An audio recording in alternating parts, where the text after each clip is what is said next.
He is one of the most famous men on the planet. Probably after the Queen, Harry is the second most popular royal act, if you like. He's the member of the royal family that most people would say, I'd like to have a drink with him. A young royal who has stood out from the rest of the family. Harry is very accessible. He's very cheeky, he's very funny, he plays around with the press, and he's very naughty, and I think Britain adores him. But behind the smiles, Prince Harry has had to face unique difficulties. From his parents' very public marriage breakdown. Harry was very often devastated by what was so public. To losing his mother. He said that no child should ever have been made to do what he did. And struggling to find a role for himself. On the right! Quick! March! Tonight, royal experts and insiders lift the lid on Prince Harry's inner turmoil. If you look back over his life, you can see moments where his troubling side has come to the fore. And we reveal how the problems of his past led him to his present path. Harry blames the media for the death of his mother. He was determined that they wouldn't do for Meghan what they did for Diana.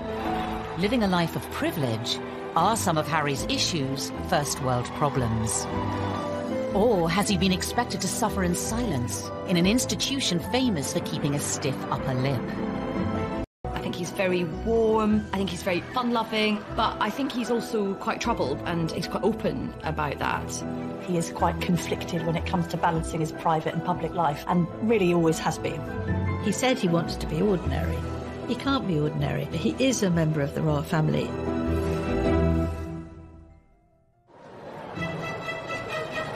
The 15th of September, 1984. The nation was at fever pitch for the birth of Prince Charles and Princess Diana's second child.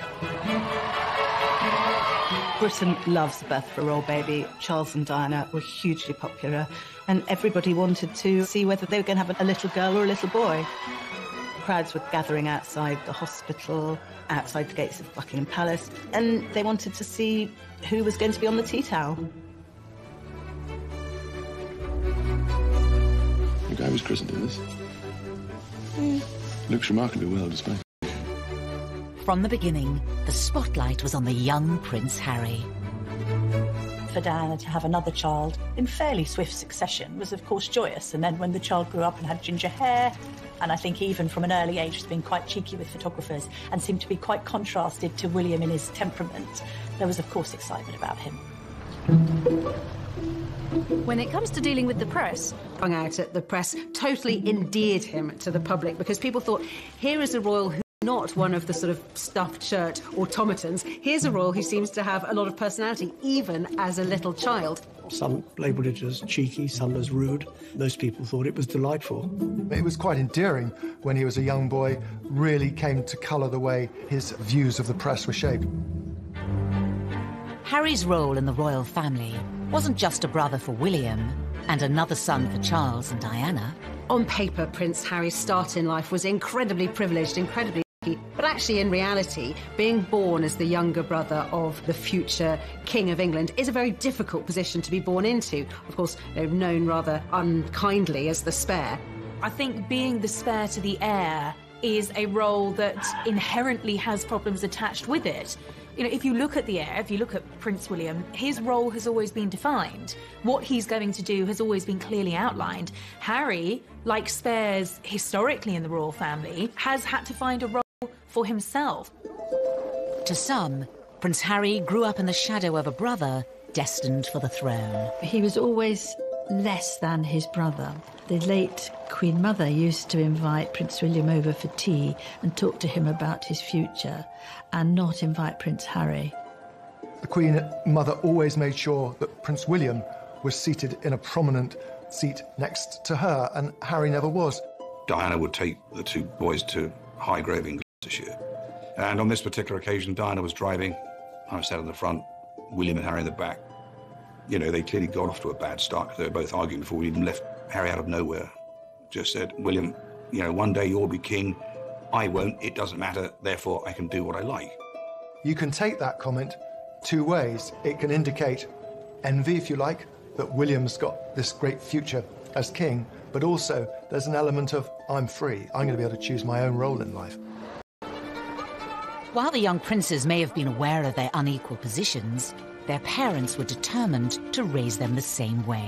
Diana was very conscious that she wanted the palace to treat the boys equally and to give Harry as many opportunities that were afforded to William. You know, Diana was very fair about how she treated them. There were no favourites, as I saw it. Prince Charles shared Diana's concerns about making sure the boys shared things in their early years, but certainly other more senior members of the family would privately say, well, this is nonsense. I mean, William is the future. All our efforts must go into educating William. It was William who the Queen would invite for lessons in kingship, if you like, when he was at Eton and she was at Windsor Castle. But while Charles and Diana tried hard to keep their sons happy, their own relationship faltered. That with regret, the Prince and Princess of Wales have decided to separate. Harry had many problems that many people in the West have all the time in growing up in a broken home. But his broken home was exposed on a most extraordinary scale. The entire planet tuned in to learn every detail about the Charles and Diana separation and divorce, and inevitably the focus on Harry and William followed. Harry was very often devastated by what was so public. He couldn't understand why his mother would wish to be so public with so much of her life.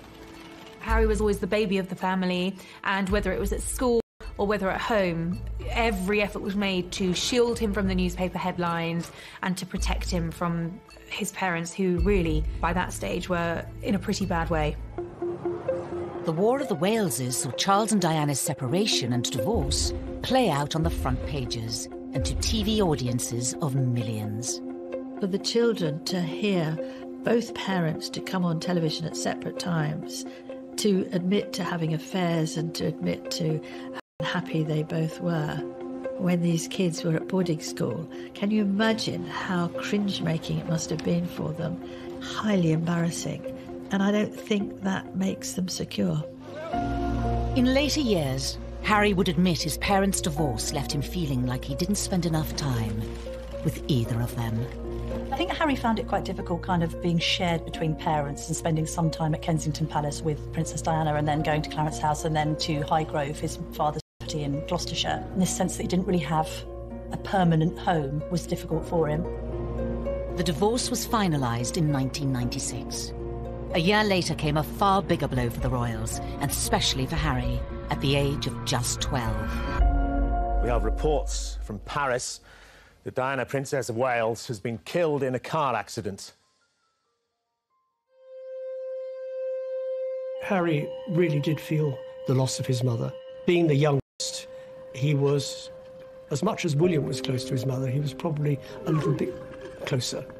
It's incredibly difficult to lose your mother at such a tender age, especially if you're in the public eye. And I think that Harry's had a unique set of circumstances to cope with.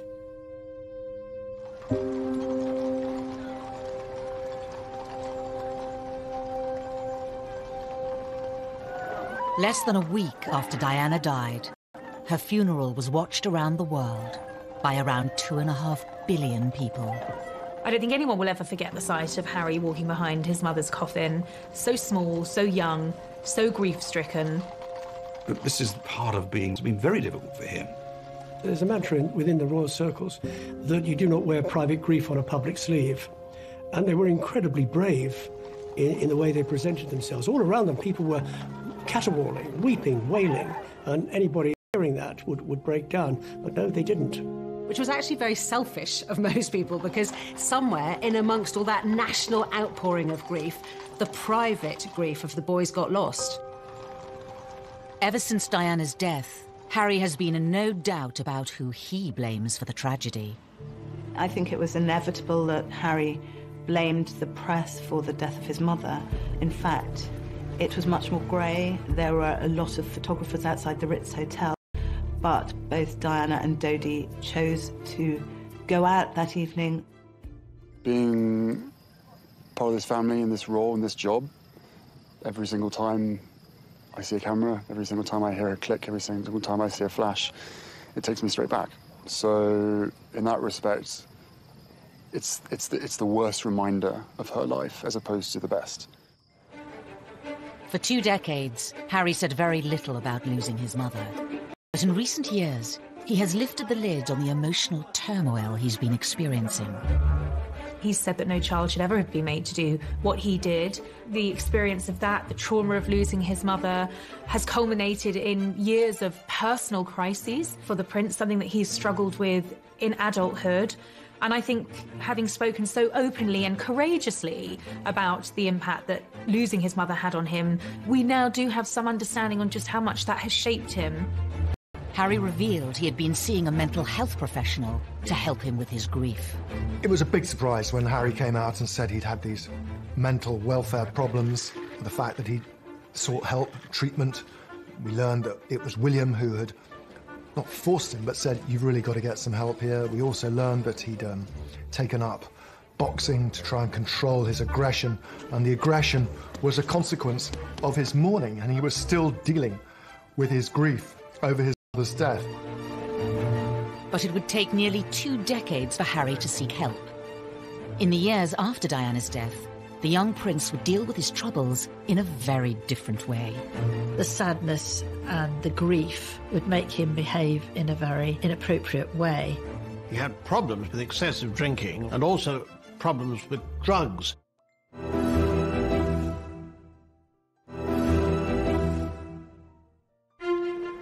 By the early 2000s, Prince Harry was privately mourning the loss of his mother. Prince Harry told me that for years he buried his head in the sand, and he did this from quite an early age.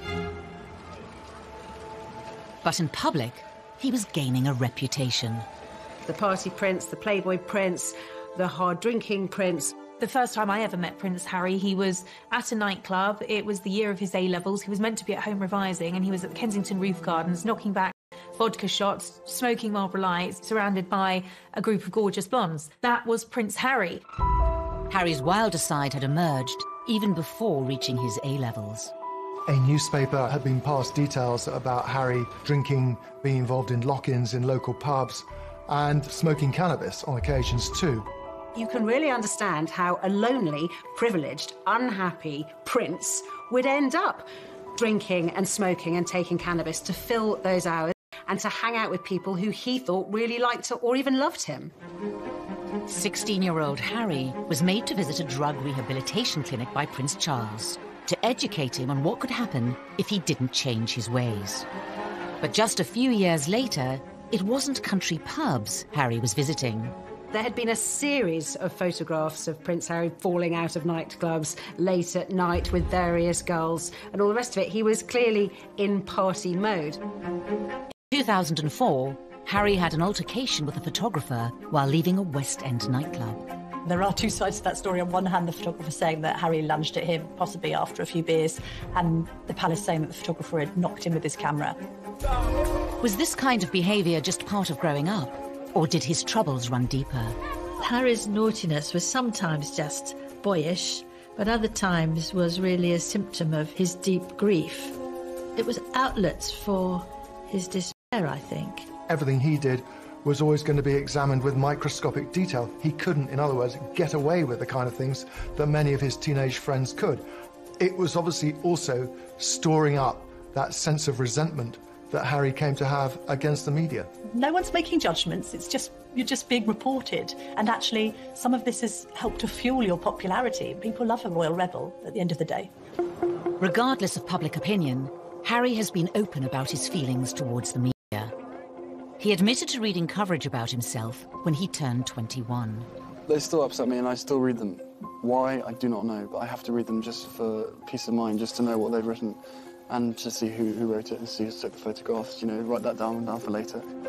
But there was one newspaper report about Harry's behaviour that upset many others. In 2005, while attending a costume party, Harry wore a swastika armband. That was an episode that happened and he was fully protected by the royal machine, and yet it still happened. It was actually, sir, this is a really bad decision. Don't wear the Nazi costume. I thought it was actually quite unfair at the time, and I still think it was quite unfair. It was clearly not a political statement. It was clearly a stupid teenager doing a very stupid thing, thinking it was funny. Harry apologised for it. He said it was something that he regretted. It happened on the eve of him joining Sandhurst. The Royal Military Academy, Sandhurst. In May 2005, Harry spent nearly a year here, training to be an officer cadet in the army. Something he'd wanted for a long time. One of the things that we saw very much with Harry growing up was the fact that he absolutely adored the military. I remember him as a 5-year-old strutting up and down the road at Kensington Palace in army fatigues. Harry excelled in his training and was commissioned as an army officer in April 2006. I think Harry found purpose in the army. I think he found safety in the army, ironically, because of course it wasn't safe, but I think he found emotional safety in the army. The army allowed Harry to feel normal. That's what he wanted. It's completely normal. It's as normal as it's going to get. I'm one of the guys. I don't get treated any differently. Even though Harry felt normal in the army, the rest of the world couldn't forget he was a royal. And that brought problems. When he was told he couldn't serve on the front line, he was absolutely furious and wanted to be treated like any other soldier. I have decided today that Prince Harry will not deploy as a troop leader with his squadron. There was a U-turn on a decision to deploy Harry to Iraq in 2007 over safety fears. I joined the army unless I thought I was going to. Simple as that. If they said no, you can't go front line, then I wouldn't drag my sorry ass through Sandhurst, and I wouldn't be where I am now, because the last thing I do is have my soldiers sent away to Iraq or wherever like that, and for me to be held back home, twiddling my thumbs, thinking, well, what about David? What about Derek? At that time, everyone else was going to Iraq, and he felt he should too, and it was enormously frustrating for him. Eventually, Harry was allowed to serve in combat zones. In 2008, it was revealed that he had been deployed to Afghanistan. The day he flew out, he was ecstatic, really. He said that being in theatre in Afghanistan, you know, something that most people would find frankly terrifying, was as normal as he was ever going to get, and he loved it for that reason. But his time on active duty was short-lived. A media blackout was imposed on Harry's posting for his protection until an Australian magazine revealed where he was, and he was forced to leave. He'd had his opportunity in Afghanistan cut short. He could see which way the wind was blowing. It was unlikely he'd get another retraining to become a very competent Apache helicopter pilot, and this allowed him to have a second bite at the cherry and to go back out there. On his second deployment, the media were allowed much more access to Harry. Not that he was happy about it. And so what do you think the public perception of Harry is? I don't know, it fluctuates. It depends on what the media want to write, I suppose. I mean, you know, I'm out here doing a job and I really enjoy it. I never wanted you guys to be out, but there was an agreement made to invite you out on the deal that the media didn't speculate before my deployment. That's the only reason you guys are out here. Harry may not have wanted the cameras there, but it did give the world a chance to see him in his element. If you speak to anybody in the military, they will always say he was absolutely fantastic. Being dragged away from my guys, I think it was all done, it wasn't done in the wrong way, but it was just...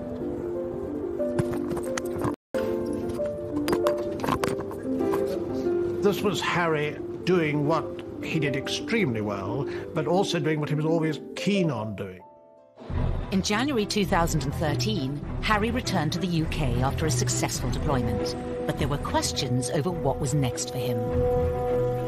Because of who he was, it was no longer possible for him to pursue that career. And then what happens?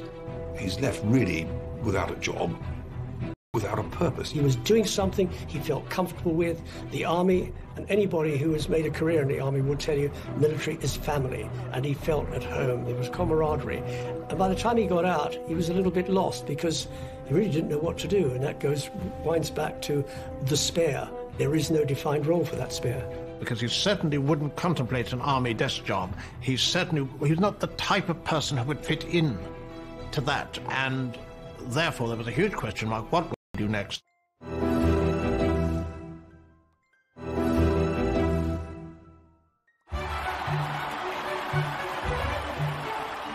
In April 2011, the world watched as the future King of the United Kingdom married his Queen.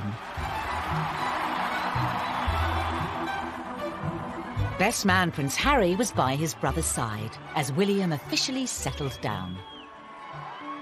Roger, if you can call 20 seconds and I request And as low as possible. But in between his army tours, was Harry ready for the same thing? They're still talking to you. Or did he still have some growing up to do? The Americans arrived, all is well in the Empire. It didn't seem then that he was yet quite ready to settle down. Oh, there it is. Yes, Harry was a prince, but he was... 2012 was, of course, Harry let loose in Las Vegas. In a Las Vegas hotel, however, it is most unwise to play strip pool. According to the advertisement, what goes on here stays here. In Harry's case, it certainly didn't. Once again, Harry was front-page news for all the wrong reasons. For some, it was Harry the lovable rogue. The tabloids ran the images of him basically stark naked, covering his crown jewels, I think. There was no wrongdoing there. It was a bit of harmless fun. And what's been interesting about Harry is actually quite a few of these episodes have endeared him to the public even more. But Harry was still struggling to reconcile the role he had been given at birth and the man he was becoming. Probably let myself down, let my family down, let other people down, but at the end of the day, you know, I was in a private area and there should be a certain amount of privacy that one should expect.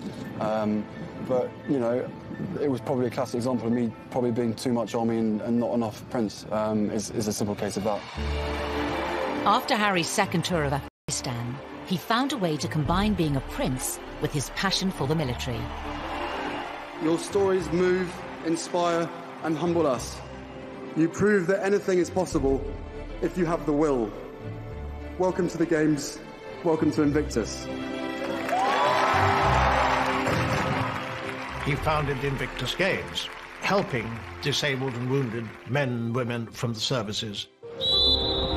Invictus was also a way for Harry to address his own troubles, as Angela Levin discovered when she interviewed the prince.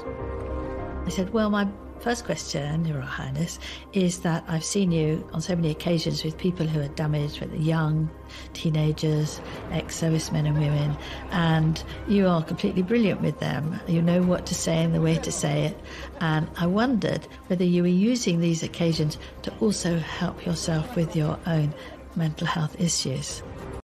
Absolute silence, and I thought, help, I'm going to be thrown out. Seemed like ages, and then he said, that's a really big question. Silence. And he said, you're right, of course. He felt that he was helping others who were probably suffering the same as he was, because those in the Invictus Games, they're also suffering. This was Harry's way, undoubtedly, of continuing links with the military, which he wouldn't do from a desk job, but wanted to do in the wider world, following his mother's footsteps as well for charitable activities. Harry had created an outlet that gave him a purpose and allowed him to help others. But what about his private life? His relationship with his brother was always close. Every year, but he is the one person on this earth who I can actually really, you know, we can talk about anything and we understand each other and we give each other support and everything. They were two peas in a pod. They looked out for each other. We're brothers, not lovers. Right? There's a difference. For some, Harry gaining a sister-in-law highlighted the need for him to move on and find his own partner.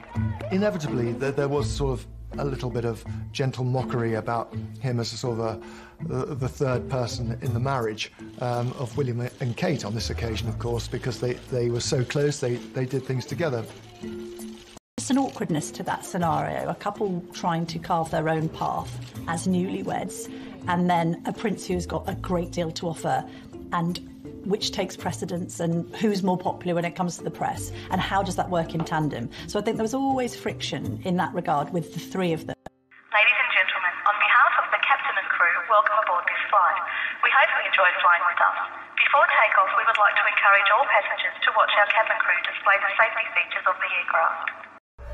10, 9, 8, 7, 6, 5, 4, 3, 2, 1, 0.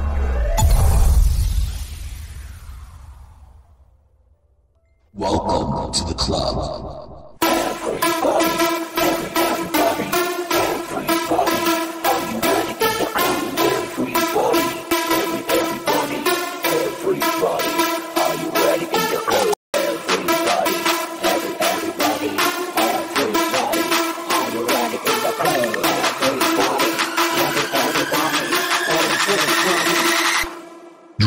police.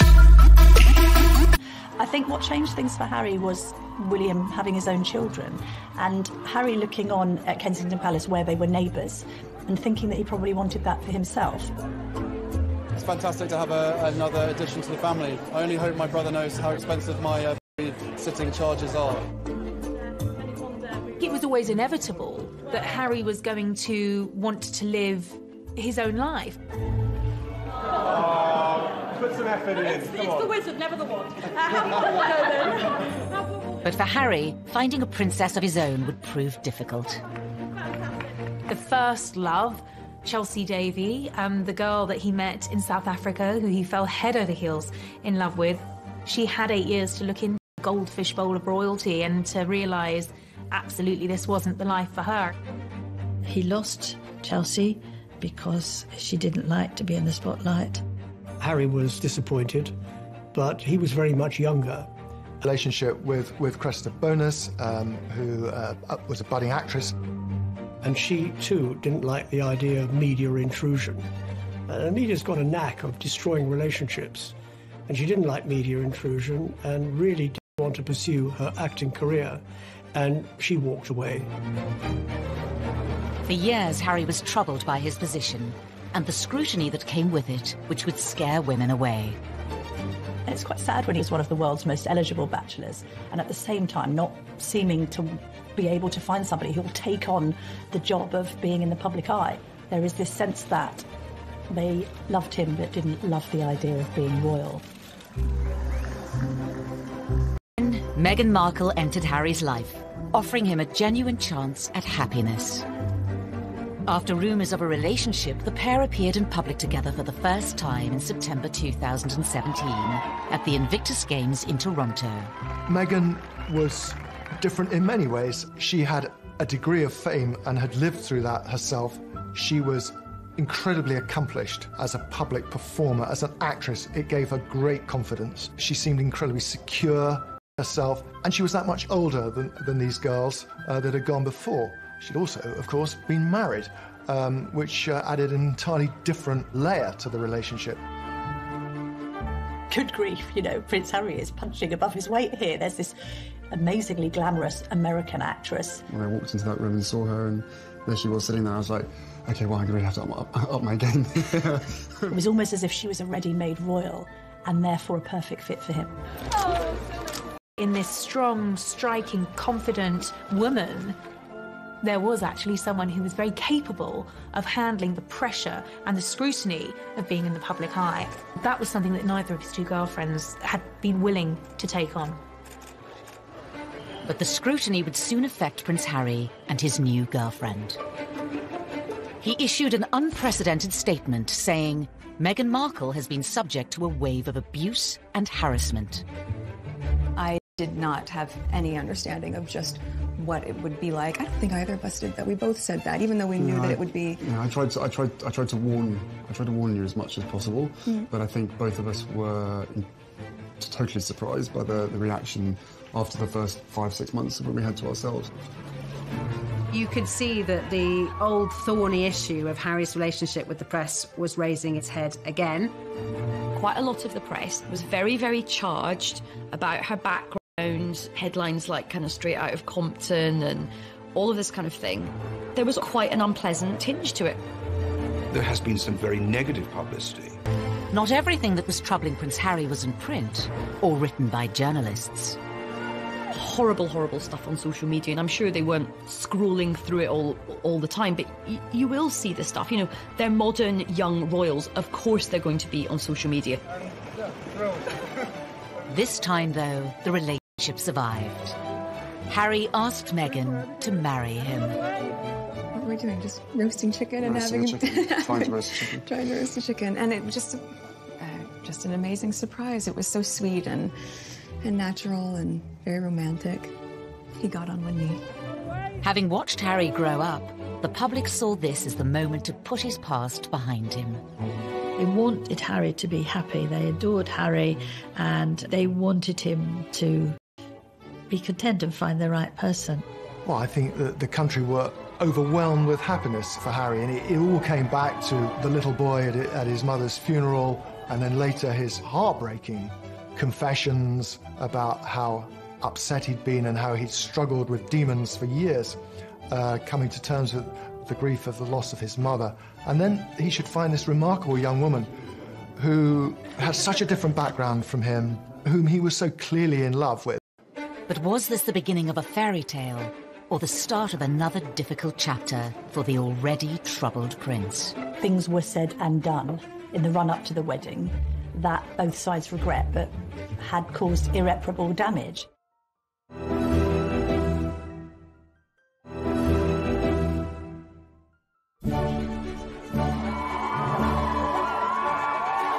On the 19th of May 2018, all eyes were on St George's Chapel in Windsor.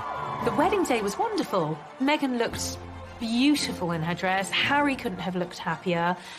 The ceremony itself was so vibrant, it was so new, it was so different, it was so unique to the two of them. And I think it was the start of something very, very happy and very, very special.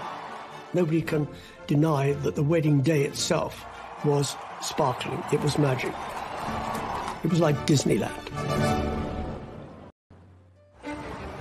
But not long after, Harry was once again facing familiar troubles with the press. The wheels started to come off amid suggestions that the couple had been a bit difficult over the planning of the wedding, and that demands were being made that perhaps weren't quite in proportion with their place in the royal pecking order. He said before the wedding, what Meghan wants, Meghan gets.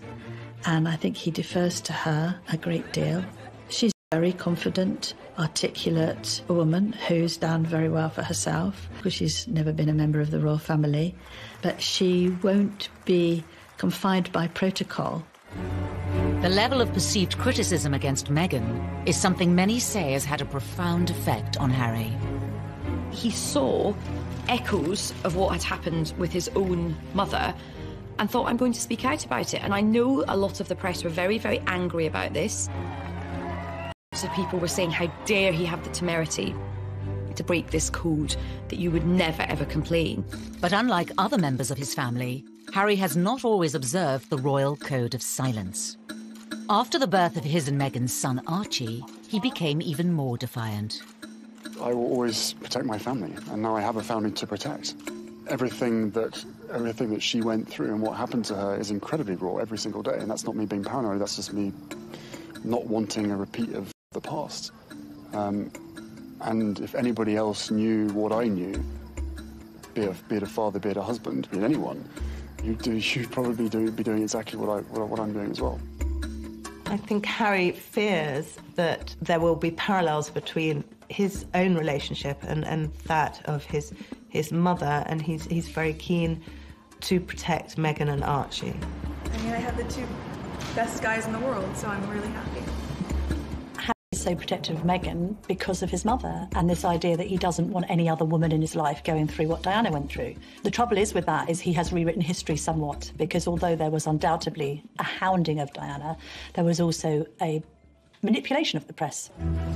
In the eyes of some, criticising the press for criticising them hasn't always been warranted. Meghan flew to New York for a baby shower. Now, nothing wrong with going to a baby shower. That's what Americans do. We don't do it so often in the UK.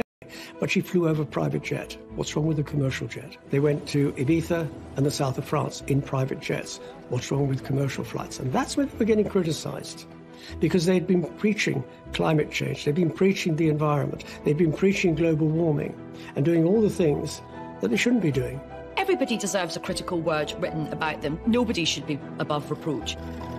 The press accused them of hypocrisy, and there's no question also that they weren't, it seemed, listening to advice or paying much attention to precedent. All of this made the atmosphere very unhappy. While the press levelled criticism in public, behind palace walls, Harry was allegedly facing troubles of a much more private nature. One of the things that unquestionably adversely affected the relations between Harry and William, who were so close for so many years, was a series of rumours too quick in being engaged to Meghan.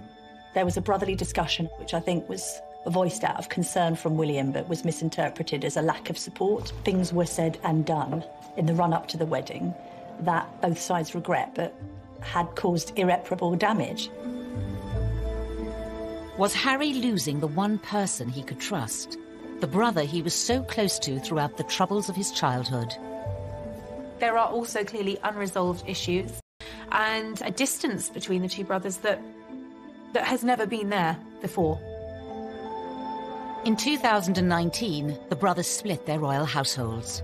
And later in the year, Harry even addressed the rumours of a rift. Inevitably, stuff happens, but look, we're brothers. We'll always be brothers. We're certainly on different paths at the moment, but I will always be there for him, and as I know, he'll always be there for me. We don't see each other as much as we used to because we're so busy. But I love him dearly, and the majority of the stuff is the majority of stuff is created out of nothing. But it's just, as I said, as brothers, you have good days, you have bad days. The writing was on the wall. It was, in effect, a declaration of independence. The Duke and Duchess of Sussex have announced that they are carving out what they call a new role for themselves. They intend to step back as senior members of the royal family and work to become financially independent. In January of 2020, Harry and Meghan announced they would be stepping down as working royals. Prince Harry and Meghan had been out in Canada over Christmas trying to work out how they wanted to proceed into the future. I think Meghan and Harry decided to step down as working royals because they felt that they were being constrained by the palace system. Once Meghan and I were married, we were excited, we were hopeful, and we were here to serve. For those reasons, it brings me great sadness that it has come to this. This is unprecedented. It is an abdication in all but name. It's pretty seismic for the House of Windsor.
Be ordinary. He is a member of the royal family. Wherever he goes, he will be known as a member of the royal family.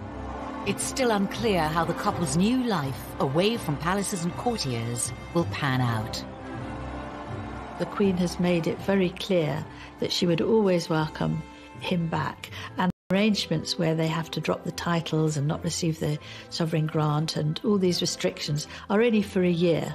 And after that, it's going to be looked at again. So they're really under the watchful eye of the royal family for the first year, which they probably don't like at all. The future for Harry and Meghan poses many questions. Will they be free to speak their mind? Recently, Harry was caught off guard by Russian comedians in a prank phone call in which he spoke candidly, unaware it was a hoax. I don't mind saying this to you guys. I think the mere fact that Donald Trump is pushing the coal industry so big in America, he has blood on his hands, because the effect that has on the climate and on the island nations far, far away, again, out of sight, out of mind. I think he's definitely going to be off the leash. I mean, I don't get the impression he's going to be sort of gratuitously, confessing all, but there will come a point where I think the lid will get lifted on this whole saga. Despite his popularity with the British public, Harry has long been a troubled prince. Will his dramatic break from the royal family finally allow him the freedom to start a new life and leave his troubles behind? Maybe it'll work for them. Maybe he'll be a much more... They find themselves and they are equally as successful as they have been.